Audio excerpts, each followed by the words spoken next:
Discussing sex and intimacy can be an uncomfortable and unfamiliar topic. It's really important to have conversations about sex and intimacy as soon as you feel comfortable, because if you don't have these conversations, it could cause misalignment and obstacles to occur in your relationship down the road. There are a couple conversations that I think are particularly important to have around sex and intimacy at the beginning of a relationship. The first being sexual preferences and values. It's unreasonable to think that you're going to align on every single sexual preference and values, but make sure that you align on the non-negotiables. Values are at the core of every relationship, and they often don't fundamentally change. So make sure you have these discussions with your partner and you're aligned on the things that you're willing and not willing to compromise on.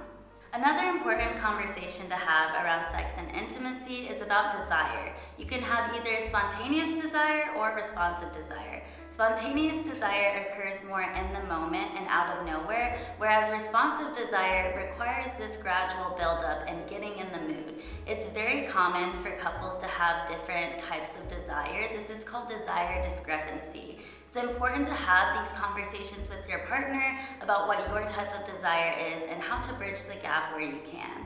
The next conversation that may be important for you to have with your partner is about sexual boundaries. It's normal and totally okay to have aspects about sex or your sexuality that you're still navigating.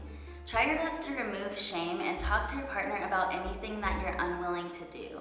Remind yourself that your feelings and boundaries are always valid, and so are others. It's okay to go your separate ways if you have a sexual boundary that someone is unwilling to accommodate. You should also be talking to your partners about sexual expectations. Be understanding and accepting of the fact that sex is not always going to look like what we've seen in the media. Sometimes our bodies don't work the way we want them to, and most sex is messy, imperfect, and non-performative.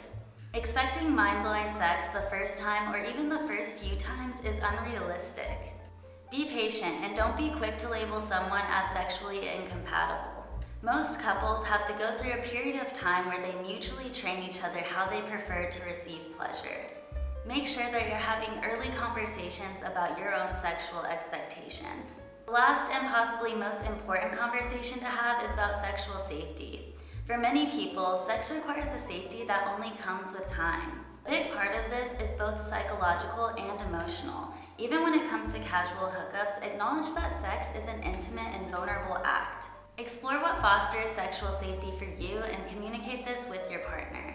Having discussions about sex and intimacy can be unfamiliar and uncomfortable topics. However, having these conversations can encourage a healthy sexual relationship between you and your partner.